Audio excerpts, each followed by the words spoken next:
யாவரின் குடும்ப நண்பர்கள் அனைவருக்கும் வணக்கமும். வஜ்ரடகாய வித்மகே தீஸ்வரஸ்டாய திமிகி தன்னோ நரசிம்மம் சூர்யா. இப்ப நம்ம அந்த 27 நட்சத்திரத்துல வந்து பாத்தீங்கன்னா இன்னைக்கு நம்ம பார்க்க இருக்க நட்சத்திரம் வந்து பாத்தீங்கன்னா சதய நட்சத்திரம்.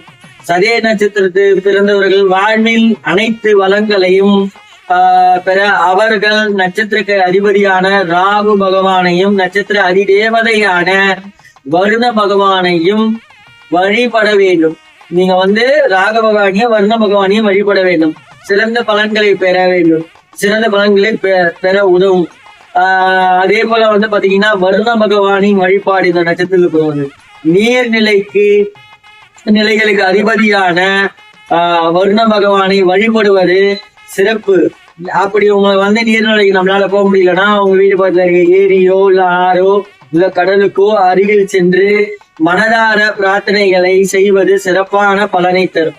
நீங்க வந்து வாரத்துல ஒரு முறையாவது கடல்னா நம்ம பீச்சுக்கு தான், நம்ம சென்னையில இருந்தா நம்ம பீச்சுக்கு தான் போனோம்.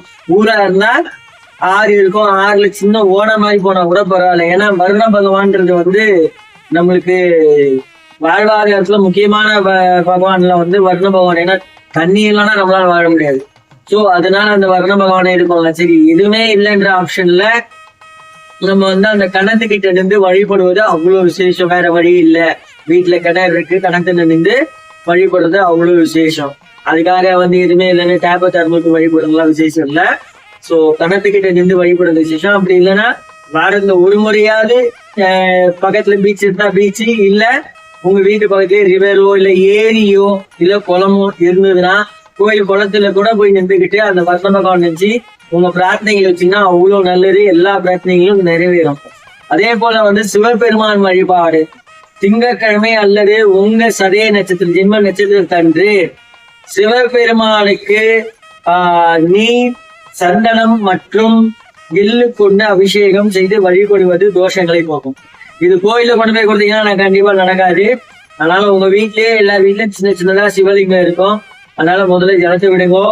அதுக்கப்புறம் வந்து சந்தனத்தை லைட்டா கொஞ்சம் கரைச்சி அவர் சந்தன அபிஷேகம் பண்ணுங்க. திருப்பியும் அவருக்கு ஜலதூர அபிஷேகம் பண்ணுங்க. திருப்பியும் மற்றும் எள்ளு கொண்டு அபிஷேகம்ன்றாங்க. அப்ப ஜலத்துல கொஞ்சம் எல்லாம் போட்டு அபிஷேகம் பண்ணுங்க. அது உங்களுக்கு ஏற்பட்டிருக்க எல்லா விதமான தோஷங்களையும் நீக்கும். சோ அதே போல வந்து பாத்தீங்கன்னா நட்சத்திர கோயில் தரிசனம் அப்படின்னு வந்து பாத்தீங்கன்னா நாகை மாவட்டத்தில் உள்ள திருப்புகலூர் பகுதியில் அமைந்துள்ள அருள்மிகு அக்னிபுரீஸ்வரர் கோயிலுக்கு சென்று வழிபடுவது சதய நட்சத்திரக்காரர்களுக்கு மிகவும் சிறப்பு வாய்ந்த பரிகாரமாக இருக்கும். திரும்பியும் சொல்ற, நாகை மாவட்டத்தில் உள்ள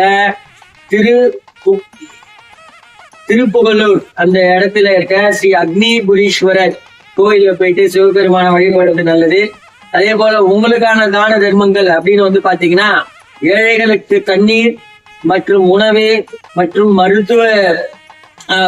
மருந்துகளை தானமாக செய்வதும் ராகு பகவானி அருளை பெற்று தரும்.